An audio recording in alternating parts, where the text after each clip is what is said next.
Saat ini saudara, kami akan mengajak Anda untuk berbincang dengan salah satu korban selamat dari longsor yang ada di Cisarua di Kabupaten Bandung Barat. Ibu Sarah,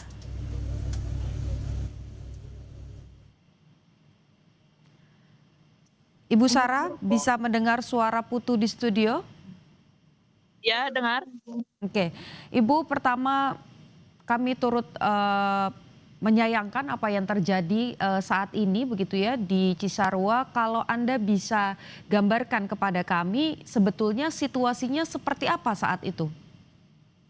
Saat itu hujan angin, terus gemuruh, berbisik, ada pecahan kaca, terus pas dilihat dari luar, masuk lagi ke dalam, udah banyak tanah ke dalam menyosor, keluar semua, aku di kamar, diselamatin sama si bapak, terus udah keluar, lihat posisi, jalan udah ketutup sama tanah, jalannya jalan kebun.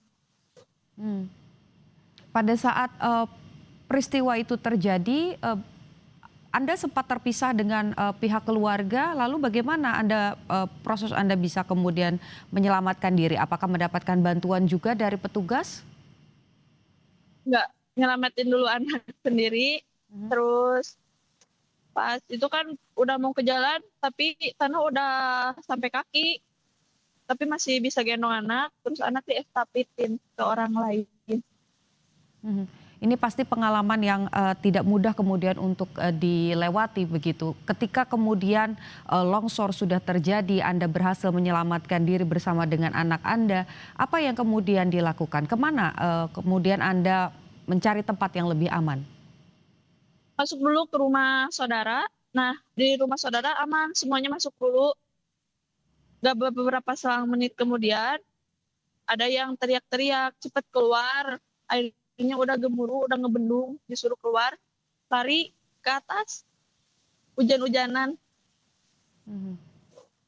Hmm. Sebelumnya apakah ada peringatan bahwa akan ada cuaca buruk atau terkait dengan longsor dari pemerintah setempat, Ibu? Tidak ada. Tidak ada, tapi kondisinya memang beberapa waktu sebelumnya atau beberapa hari sebelumnya cuaca di sana seperti apa? Hujan terus, tapi hujan yang kemarin hujannya benar-benar sama dibarengin angin gede. Oke, baik. Sekarang posisinya Ibu Sahra ada di posko pengungsian. Iya. Oke, dengan mhm. Ketika peristiwa itu terjadi, kami mendapatkan informasi bahwa sempat terpisah dengan anak Ibu Sahra, betul? Dengan terpisah sama mama. Dalam kondisi seperti apa bisa diceritakan? Kemudian bagaimana proses pertemuannya? Apakah ditemukan atau kembali bertemu di posko pengungsian? Ya, waktu itu pas udah lari ke atas, aku sama suami sama anak lari ke atas sama hujan, tapi mama masih di bawah. Mhm. Ke rumah dulu saudara, minta dulu ada yang ngasih selimut buat dede soalnya.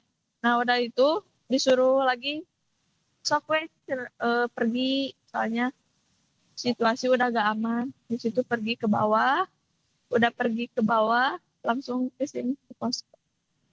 Terus ketemu sama saudara itu, sama mama, di rumah saudara, ke rumah saudara dulu.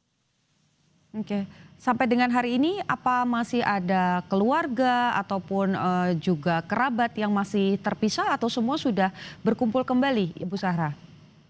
Balik.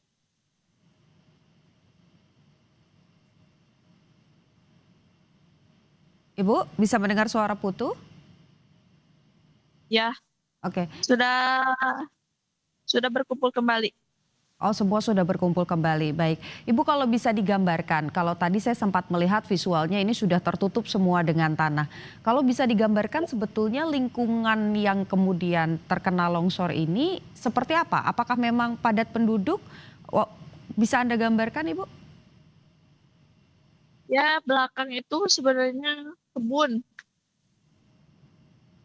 Kebun terus di atas ada beberapa rumah. Mhm. Yang di bawah juga ada 12 rumah. Ada 12 rumah. Masih ingat jumlahnya berapa kemudian warga yang tinggal di area tersebut? Banyak, cuman rumah satu yang terselamatkan dari 12 rumah itu. Mhm.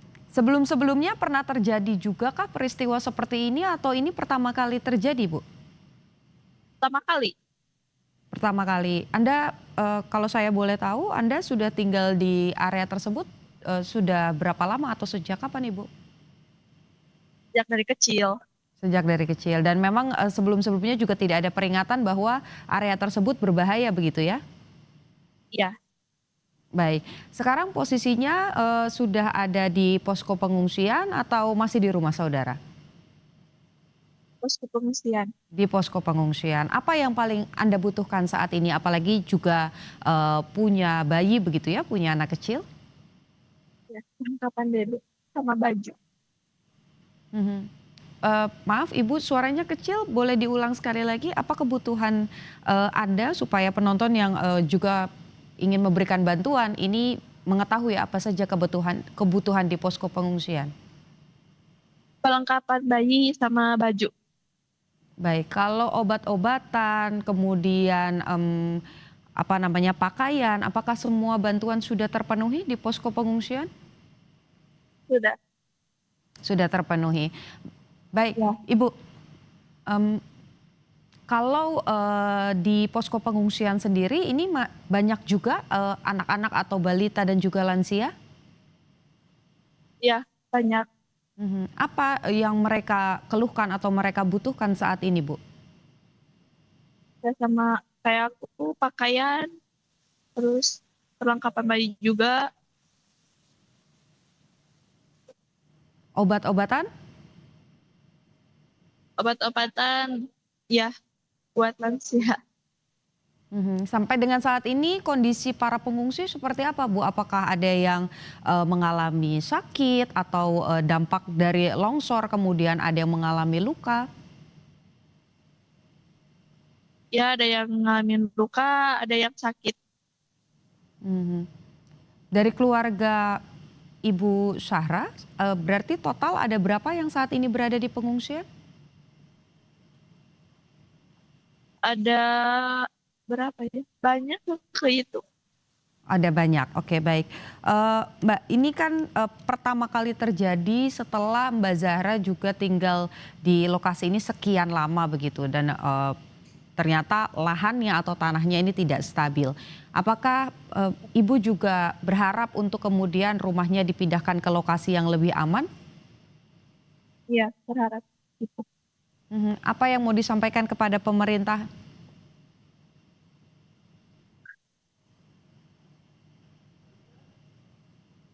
Ya, semoga cepat dikasih lagi rumah. Oke, baik. Terima kasih Ibu Zahra sudah berbagi dengan Kompas TV. Kami harap semua kebutuhan di posko pengungsian terpenuhi dan seperti tadi harapannya tempat tinggal yang nyaman begitu dan juga aman ini bisa segera diberikan. Terima kasih sudah berbagi dengan Kompas TV. Sehat selalu, Bu Zahra.